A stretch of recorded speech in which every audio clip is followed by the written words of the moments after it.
So we just finished learning about series in Pandas. So now we'll be talking about the data frames. So data frames are actually kind of like the exciting part because when you're working with large data sets, they are usually in the form of data frames. And when you're working for in data science, there's gonna be there are also times where you will be in one project, you will be working with multiple data frames. So let's talk about data frames. So before we head straight into the data frame, uh, please ignore. Ano yan? Ano, nag-ano ako? So we are done learning about the series. Let's then move on to the data frames. So data frames are a very important part in data science because when you're working with data sets, they are usually in the form of data frames. And there's also times wherein you'll in just one project you're gonna be working with multiple data frames. So these data frames, they're kind of like two-dimensional data structures. So when they're two-dimensional, there are multiple rows and there are also multiple columns. So let's take a look at before we head into the data frames, I'm going to demonstrate you how to turn a dictionary into a data frame. So let's have a sample data dictionary here. So it's going to be the names of people, and then they will be assigned with a specific color. For example, for names, we're gonna put here names. Just gonna call Sarah, Michael, and John. And then each of them, they are assigned with their own colors. So we're gonna make another list, another colors. So this one is red, green, and blue. So in this dictionary, there's Sarah, Michael. There's in this dictionary, there's Sarah, Michael, and John, and each of them they're assigned a specific color. So for Sarah, there's red, and then for Michael, there's green, and for John, there's blue. So if you were to print this just as a dictionary, this is what's gonna happen. So this one isn't very organized, right? It's kind of like very cluttered and it's not easy on the eye. And then you cannot work with this. And then when there's like millions and millions of variables, you cannot work with this in this format.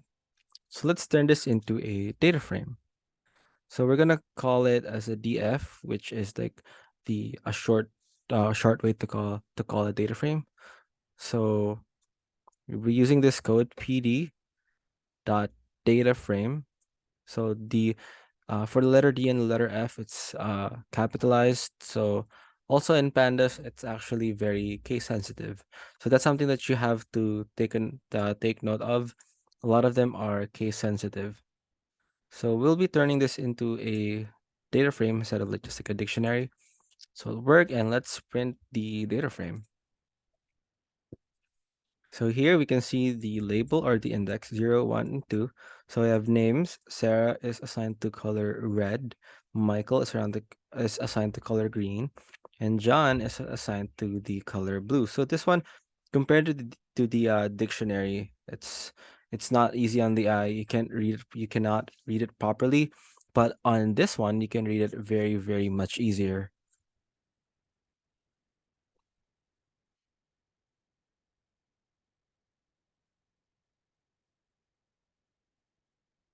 Okay, so in this data frame, example, you just want and there are situations wherein you just need to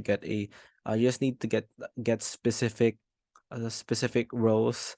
So if you wanted to get the first row, you can just uh if you want let's so for this example, we're just gonna print the first row.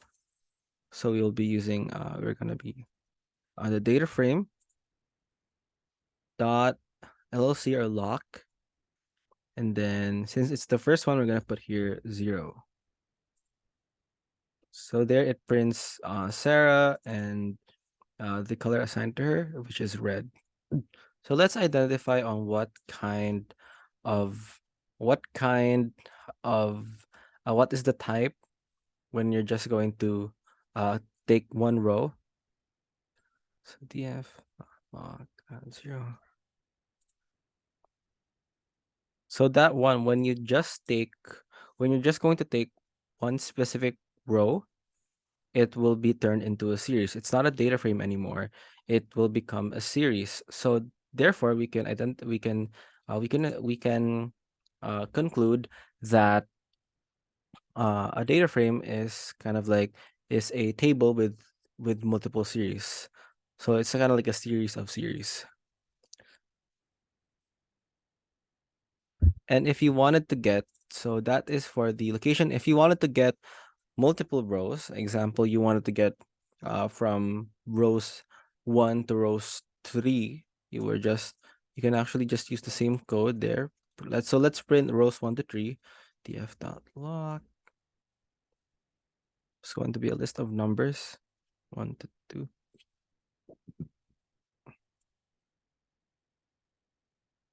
So then it will print it out. So 0 and 2. So we were able to print out the rows of 0 and 2, the first and the last one. But if I wanted to print out the first to the last one, instead of using a comma, you're going to use a colon. 1 0 2.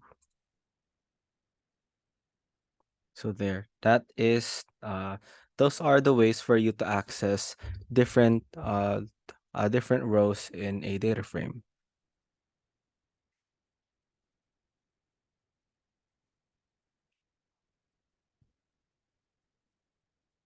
So just like before, uh, when we worked with series, you can actually uh, y- when we work with the series, you're able to assign the label for them by providing your own index. You can actually also do it in a data frame. But when you're assigning an index to them, it won't just apply to one series, it will apply to the entire row. So we're gonna see it in action.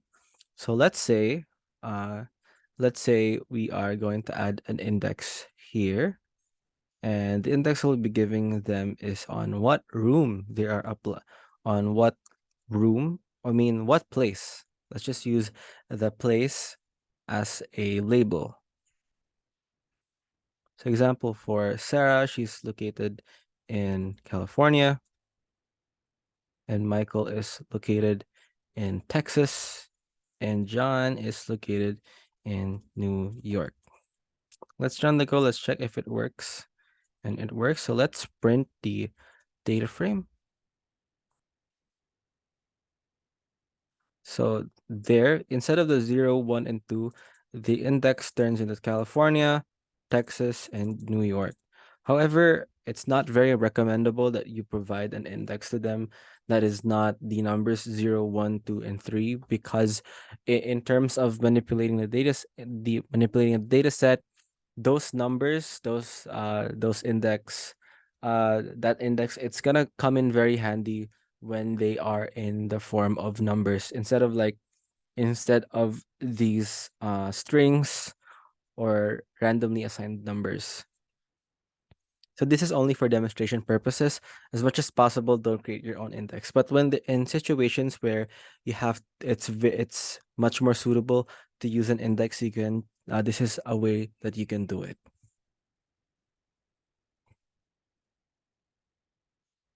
So let's say if we wanted, just like before, if you wanted to access a specific bro, you can just use the same code like we used before. But instead of a number, we're gonna use a string. So when you're gonna print it out California, it's going to print out Sarah and red. If you wanted to print out California and also Texas, we're gonna have to turn this into a list and then turn it to California and Texas. Now we're able to print out multiple columns. So this specific column, I mean row, we're able to print specific rows. So let's try printing out a range of rows, just like the one that we did with the column in the previous data frame. Let's check if it works or not.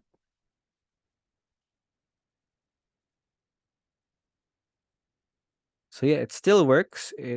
So if you want to print out the rows from the index of California all the way to New York, you can still use it just like the same way we did it on the default index.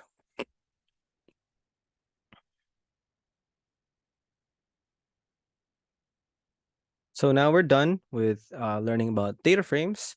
We'll then move on to the kind of like the fun part of data science, which is on opening the CSV files, because in CSV files, that is a usual format that data scientists use for uh, for data analysis and data science.